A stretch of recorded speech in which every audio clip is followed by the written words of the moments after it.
와, 여러분, 정말 대단하십니다. 지난 23강에 걸친 이 긴 여정을 끝까지 완주하셨네요.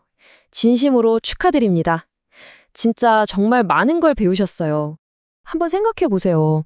맨 처음에 주식이 대체 뭔가 이걸로 시작했잖아요. 근데 이젠 PER, PBR 같은 지표도 척척 읽어내시고 복잡한 재무제표도 분석할 줄 알게 됐죠. 거기다 분산 투자가 왜 중요한지, 세금이랑 환율은 또 어떻게 봐야 하는지, 와, 이 모든 걸 다 배우셨어요. 이 정도면 정말 상당한 전문가 수준의 지식을 갖추신 겁니다. 자, 그런데 여기서 진짜 중요한 질문이 하나 나옵니다. 이렇게 많이 아는 거 물론 중요하죠. 근데 아는 것만으로 투자해서 성공할 수 있을까요? 아는 것과 실제로 돈을 버는 것 사이에는요, 생각보다 어마어마한 강이 흐르고 있습니다. 완전히 다른 얘기라는 거죠. 맞습니다. 우리가 진짜 싸워서 이겨야 할 상대는 뭐 복잡한 차트나 기업 분석이 아니에요. 바로 시장이 흔들릴 때 미친 듯이 요동치는 우리 자신의 감정입니다. 상상해 보세요. 시장이 막 20%씩 폭락해요. 그때 망했다 하면서 공포에 질려서 다 팔아버리는 거. 이걸 패닉셀이라고 하죠. 또 반대로 주변에서 막 어떤 주식으로 돈 벌었다고 난리예요. 그럼 조급해져서 나만 뒤처지면 안 돼 하고 뛰어드는 추격 매수. 바로 이 두 가지가 우리가 반드시 넘어야 할 가장 큰 산입니다. 그래서 오늘 우리가 지금까지 쌓아온 이 소중한 지식들을요, 실전에서 나를 지켜줄 가장 강력한 무기로 만들어 볼 겁니다. 그게 바로 나만의 투자 원칙이죠. 자, 이 5단계만 잘 따라오시면 여러분도 자신만의 무기를 갖게 되실 겁니다. 네, 그럼 바로 시작해 볼까요? 여러분의 투자 인생에서 어쩌면 가장 중요할 수도 있는 마지막 퍼즐 조각. 첫 번째 이야기, 지식과 행동의 차이입니다. 제가 다시 한번 강조할게요. 똑똑한 투자자들조차 와르르 무너지는 순간이 딱 2가지가 있어요. 시장 전체가 공포에 질려서 모든 게 파랗게 질렸을 때, 그리고 반대로 주체할 수 없는 탐욕에 모두가 가지야를 외치면서 들떠 있을 때, 이럴 때 우리가 머릿속에 넣어둔 지식들은요, 정말 신기할 정도로 힘을 못 씁니다. 그냥 무력해져요. 바로 이 감정이라는 거대한 늪에서 우리를 번쩍 들어서 구해줄 유일한 동아줄이 뭐냐? 그게 바로 나만의 투자 원칙입니다. 비유하자면 거친 폭풍우가 몰아치는 바다에서 내 배를 안전하게 꽉 붙잡아주는 든든한 닷 같은 거예요. 감정이란 파도에 휩쓸리지 않게 막아주는 방패막 그 자체죠. 자, 그럼 그 원칙 대체 어떻게 만드는 걸까요? 뭐부터 시작해야 할까요? 가장 중요하고 모든 것의 시작이 되는 첫 단계는요, 바로 나 자신을 아는 것입니다. 생각해 보세요.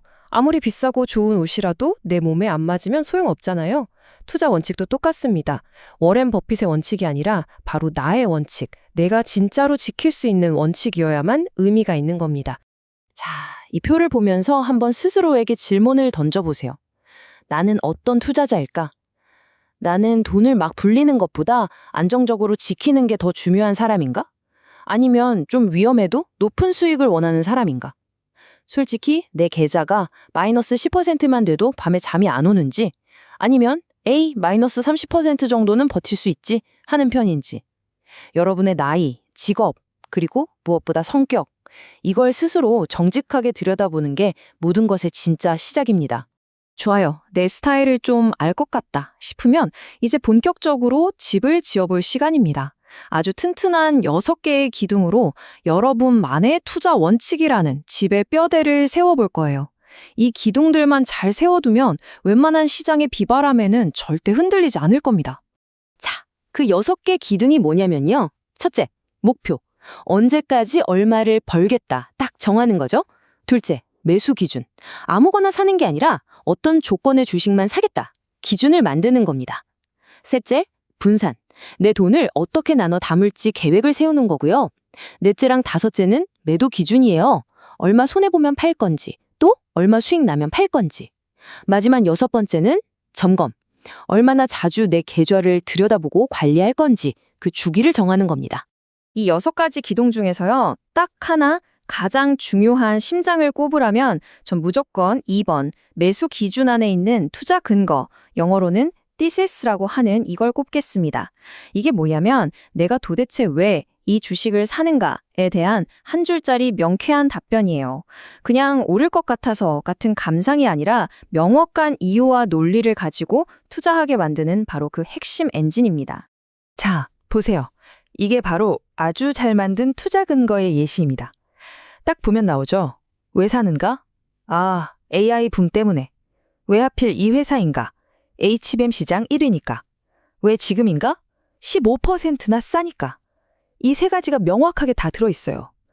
이렇게 딱 한 문장으로 적어두잖아요. 그럼 나중에 주가가 막 떨어져서 불안할 때 이걸 다시 꺼내보는 거예요. 그리고 묻는 거죠. 어라? AI 붐 끝났나? 이 회사 1위 뺏겼나? 이 질문에 아니라고 답할 수 있다면 쓸데없는 걱정 없이 버틸 힘이 생기는 겁니다. 아주 좋습니다. 자, 이제 머릿속에 둥둥 떠다니는 생각들을요, 내 손으로 직접 종이에 적어보는 단계로 넘어갈 겁니다.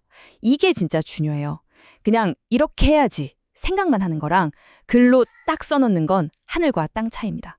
시장이 무너져서 정신없을 때 딱 펼쳐볼 수 있는 나만의 비상행동 지침, 그걸 만드는 과정이라고 생각하시면 돼요. 바로 이겁니다. 뭐 복잡하고 거창하게 만들 필요 전혀 없어요. 딱 이 한 장이면 됩니다. 제가 여러분께 드리는 숙제예요. 지금 이 화면 잠시 멈추고 캡처하세요. 그리고 오늘 꼭 여러분만의 기준으로 이 빈칸들을 채워보세요. 제가 장담하는데 이게 앞으로 수십 년간 여러분의 소중한 돈을 지켜줄 가장 든든한 방패가 될 겁니다. 그리고 이 템플릿에서 제가 특히 강조하고 싶은 부분이 있어요. 바로 절대 하지 않을 행동 목록입니다. 워런 버핏의 유명한 투자 원칙 다들 아시죠? 첫째, 절대 돈을 잃지 마라. 둘째, 첫 번째 원칙을 절대 잊지 마라. 바로 그겁니다. 뭘 사야지 고민하는 것보다 이런 짓은 절대 하지 말아야지 라고 나만의 금지 목록을 만들어 두는 게 어쩌면 내 돈을 지키는 훨씬 더 확실한 방법일 수 있습니다. 자, 이제 대망의 클라이맥스입니다. 이렇게 우리가 시간과 노력을 들여서 만든 나만의 원칙이라는 무기가 실제 전쟁터, 그러니까 막 주가가 요동치는 시장 한복판에서 과연 어떻게 나를 지켜주는지 시뮬레이션을 한번 돌려보겠습니다. 상황 1. 시장이 와르르 무너지는 폭락장이 왔습니다. 원칙이 없는 사람은 어떨까요? 그냥 머리가 하얘지고 공포에 사로잡혀서 더 떨어지기 전에 다 팔자 하면서 투매를 하게 될 겁니다. 하지만 원칙이 있는 우리는 어떻게 할까요? 침착하게 내가 써놓은 계획서를 딱 펼쳐보는 거죠. 그리고 스스로에게 묻습니다. 내가 이 주식을 샀던 근본적인 이유가 사라졌나? 공포가 아니라 나의 논리가 내 행동을 결정하게 되는 겁니다. 완전히 다른 세상이죠. 자, 반대 상황도 볼까요? 어떤 주식이 막 미친 듯이 올라요. 주변 사람들이 그걸로 돈 벌었다고 막 자랑합니다. 그럼 마음속에서 스물스물 탐욕이 올라오죠. 아, 나만 바보 되는 거 아니야? 하는 소외되는 공포, 바로 포모가 우리를 덮칩니다. 하지만 이때도 우리의 원칙이 아주 강력한 안전장치가 되어줍니다. 잠깐, 이 주식이 내 매수 기준에 부합하나? 내 분산 투자 원칙에는 맞나? 하고 한번 딱 걸러주는 거죠. 뜨거운 감정의 질주를 차가운 이성의 필터로 한번 걸러주는 겁니다. 근데 사실 원칙을 세워놓고 그걸 매번 지키는 건 결국 내 의지력에 기대는 거거든요. 근데 사람의 의지력이라는 게 아시잖아요. 항상 강할 수가 없어요. 언젠가는 지치고 무너지게 마련입니다. 그래서 우리는 여기서 한 걸음 더 나아가야 합니다. 내가 애써서 규칙을 따르는 게 아니라 그냥 가만히 있어도 그 규칙이 저절로 굴러가게 만드는 것, 바로 시스템을 구축해야 합니다.